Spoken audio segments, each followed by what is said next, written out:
of Wisdom of Nagarjuna. 8 Yen Lamat.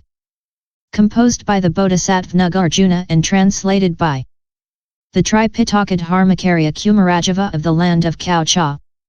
Under the later Tsin. Translated from the French. By Gelongma Karma Migmi Chodron. Chapter 21. Discipline or Morality. Sutra. The virtue of discipline must be fulfilled by basing oneself on the non-existence of sin, wrongdoing, and its opposite. Definition of discipline. Sastra. Sila, in the language of TSN, is called innate goodness.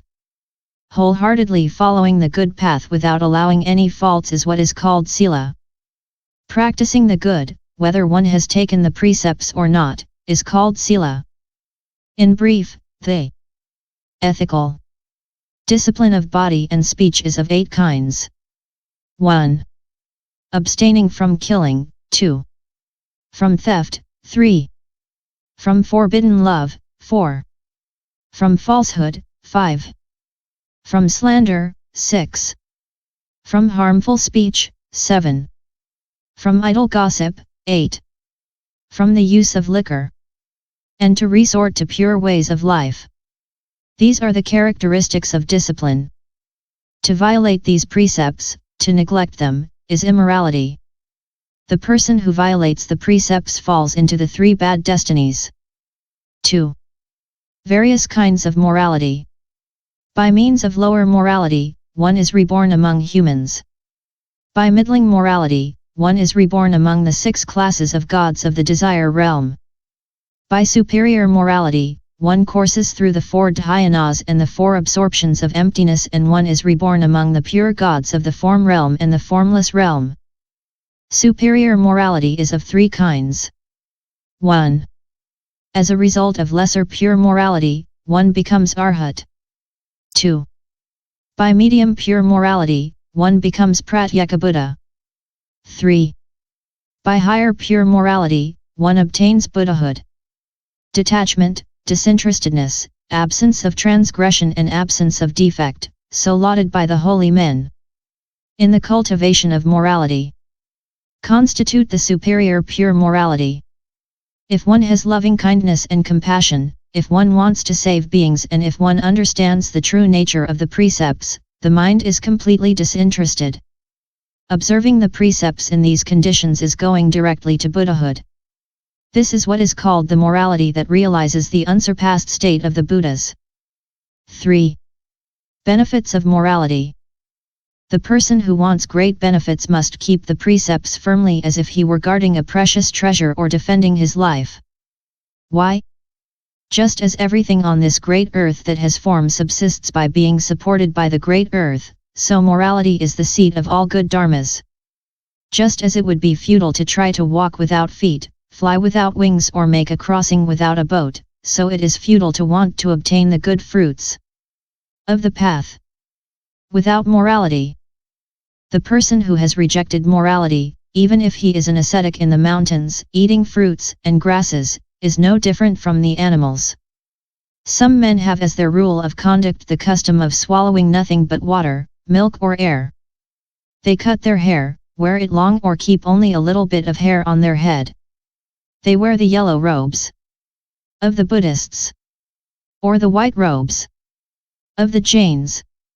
Wear a garment of grass or of tree bark. In winter, they go in the water. In summer, they roast themselves at the fire. They throw themselves over cliffs. They wash in the Ganges. They bathe 3 times per day. They make repeated offerings to the fire. With many sacrifices and magical formulas, they carry out ascetical practices. But because they have no morality, all these efforts are vain and futile. Other people, living in great palaces or great houses, wearing fine clothes and eating exquisite food but capable of exercising morality, succeed in being born in a good place and win the fruits of the path. Whether one is noble or lowly, small or great, provided that one observes pure morality, one always obtains great benefits. But if one violates morality, neither wealth nor humbleness, neither greatness nor smallness, will allow one be reborn at will in the blessed abodes. Furthermore, the immoral man is like a clear pool filled with venomous snakes. One does not bathe there. He is like a tree bearing beautiful flowers and fine fruits but full of cruel thorns. Although born into a noble family, with fine body, learned and wise, the man who does not conform to morality does not know the loving kindness and compassionate mind of the saint. As a stanza says, nobility without knowledge is a failure. Knowledge increased by pride is a failure also. The person who has taken the precepts but who violates them is bound for complete failure here and in the beyond. Despite his poverty or lower rank, the person who observes morality is superior to wealthy people and noblemen who live in immorality. The perfume of flowers and of the tagara does not spread very far. The perfume of discipline spreads throughout the 10 directions. The moral person is full of happiness. He is famed far and wide. He is esteemed by gods and men.